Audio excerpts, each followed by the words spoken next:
Hi ladies, this is Joy coming back to you from a place of being finally fearless and finding joy with this week's tip video.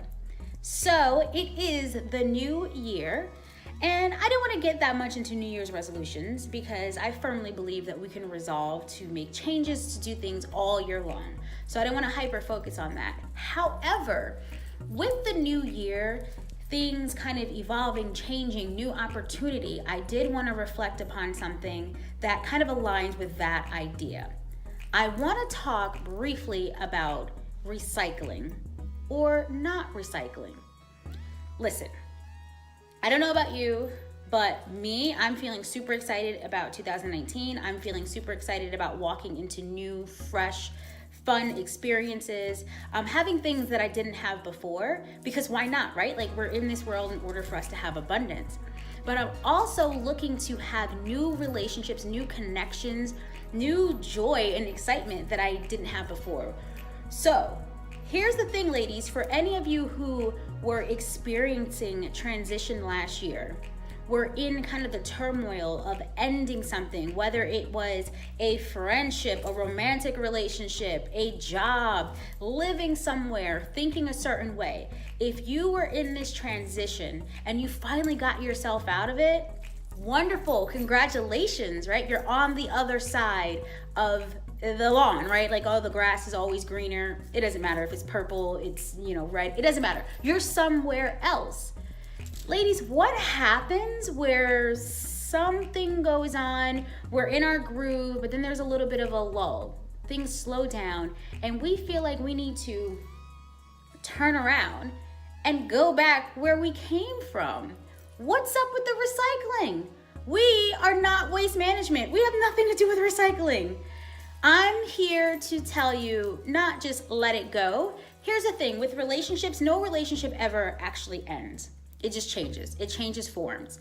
We might be friends and then acquaintances, or then friends and then strangers, or, married and then co-parenting, and who knows what it is, right? We might be colleagues and then ex-colleagues. There's always some type of connection and relationship.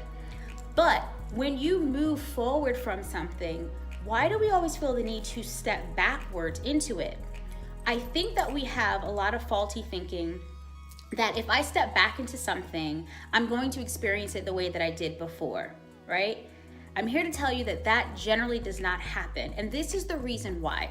Every experience we have grows us in a different way. It changes us, it molds us to get us ready for the newest experience, right? So when we go back into a different place, the reason it feels different, the reason it is different, is because you're different. You have changed. So therefore, any relationship that you go back to, you re-engage with, will be different. This can sound tricky and positive, like, well, I'm different, so maybe it'll be better the next time around. I'll be better able to manage things.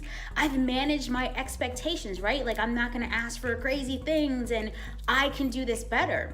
Well, a relationship is about another person as well. So maybe you're changed and maybe you're different, but that person isn't different, right? Or that energy, that space is not different than it was before.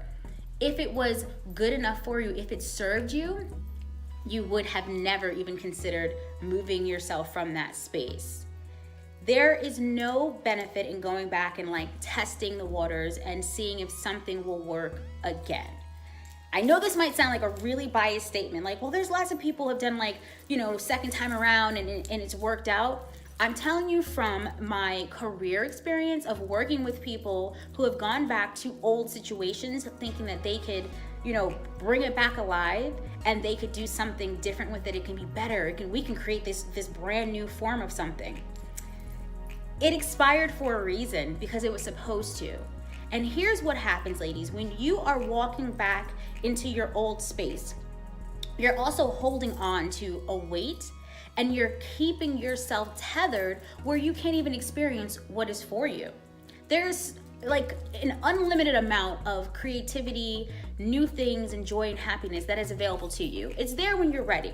So I'm not talking about rushing out of something if you're not ready, but I'm talking about if you have actually closed the chapter on something, who opens the book back up and goes back? Why? Because you forgot what happened? You didn't forget. You didn't forget. You know exactly what the story was. It's not going to be different. It was written. That is it. It is time for a new chapter. It is time to turn the page. And turning the page and putting in an old character who has already been killed off with the series doesn't make any sense. Don't be afraid of what is there for you. Don't be afraid of new.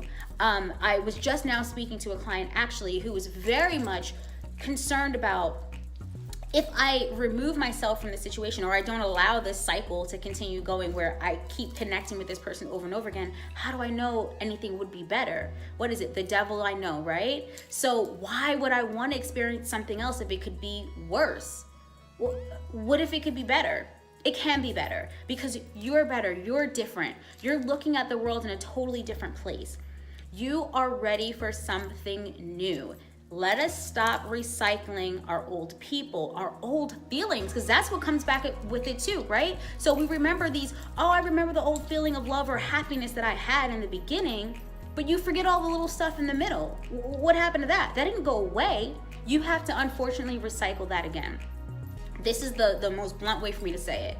If you had your heart broken in a situation, what often happens is you go back and you recycle that heartbreak again. And then you have to be reminded in the rudest and hardest way what that felt like again.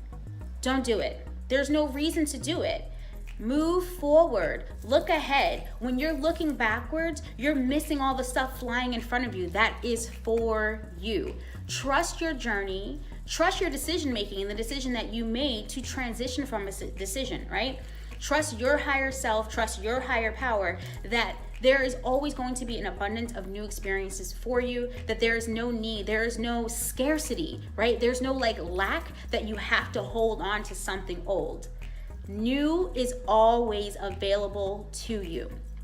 For anyone who is in a relationship and you have not transitioned from that relationship, I'm also telling you that a new way of being is also available to you, that you don't have to remain stuck in the same cycle that you have been in that relationship. You can revamp it. You can make it better. If the two of you are growing, you create a new relationship.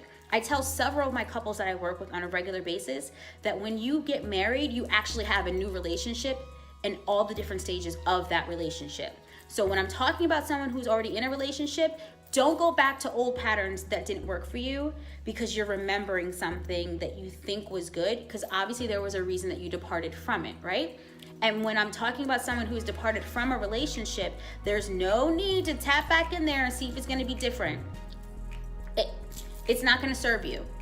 Go to something that will serve you in this new age, in this new year, in this new time, in this new you. Love yourself enough to give yourself a new pair of shoes, a new relationship, a new love, okay? So, guys, that is my weekly tip to represent the new year, stepping into your new fierce self, your new fierce self-loving, the way that you relate to others. Do not recycle. Don't do it. So remain in your joy, remain fearless, and know that there is always an abundance for you coming.